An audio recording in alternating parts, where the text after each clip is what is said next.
Alright, here is part 2 to my late update. And it's going to be manga, magazines, books. We'll come to all that in a minute.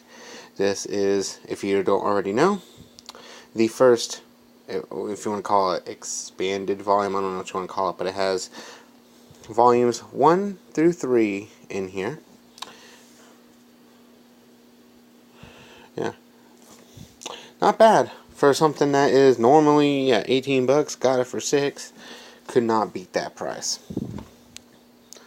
Next thing I got, Star Trek the manga, and the first volume to One Punch Man. Figured I'd go ahead and start it since I have not seen or read anything that is One Punch Man. It's actually kind of sad because my mom has pretty much followed this entire series on the anime, and I have no clue about anything that's going on with it. Inuyasha Volume 31. The only reason why I got this one is because all these mangas that I'm showing you right now were $2 each, except for the one I showed you first, but everything else that's in the manga category I got for $2. Actually, it was supposed to be $2 each, but the guy slashed the prices on them. So not only were they, supposed to be $2 each, but I got them half off, like the whole lot. So it was like $30 or something. Yeah, for all the books that I had got here, I think it was like supposed to be $30, but we took it on like 15. So it was pretty cool. Now I got Bleach 1 through 5. Some lucky butthole got number 6, and then all the way to 10. Now I've seen some of the anime, but I have not finished it. But I'd like to get into the manga because it's going to be more, if the right word would be, explorative into the series. There's a lot more depth into it.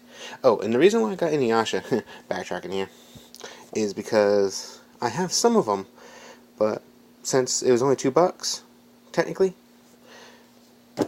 oops, I basically wanted to be able to give myself a reason to keep getting all the ones that I'm missing so I can keep finishing the story because I'm like many years behind. Okay, next, I got this 10-story detective, all different stories. Now, you can see here when I open it up, you can tell that it's definitely old. And there were some there that were in a lot worse condition, but they were a lot older. I was going to get them just because they were older, but they wouldn't really hold too much of a purpose unless I was able to like really collect them and put them in stuff that I can keep them in a good, October 15th, 1937. That's pretty old, and old stuff like that always intrigues me. Is your rupture getting worse? Then there's Masked Rider Western. Let's see if I can, yeah, there we go.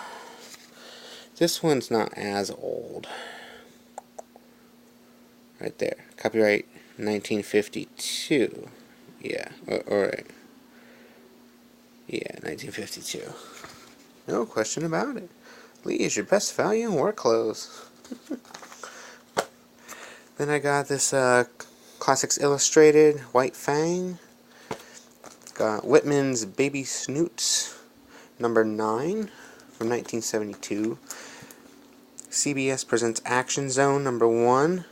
I got it because it had the turtles in it, but I thought it was cool because it's got Wildcats and Skeleton Warriors. I thought that was pretty cool with all the different ones that were in it.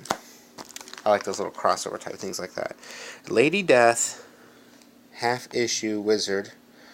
It's a Chaos comic. I love Chaos comics. And it's got a certificate of authenticity.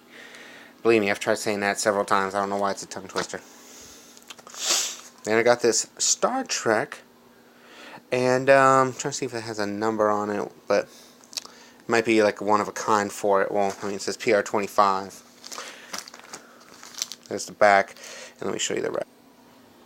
And that's where the record would sit. So you just put it in and you can follow along in the story. Still pretty good artwork. I don't think it had a year on it. 1975. The other one I went ahead and already took it out of its package here, but Davy Crockett, book and recording. And see, this one says PR40, so it's like from the same set, it looks like. Oh, and here's some of the other PR ones that you can get. So look at that. I mean, the coloring and everything is still very well intact in this one. And then there's the record.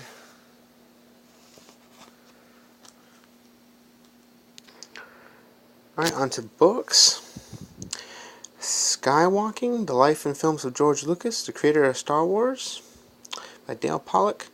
I gotta start taking off the stickers. I got so many things with stickers on, I gotta take it off. But it came out in the 80s. I thought it'd be a nice, interesting read. Then I got The Best of H.P. Lovecraft, Blood-Curdling Tales of Horror and Macabre, or Macabre, however you pronounce it. I've heard different versions of that.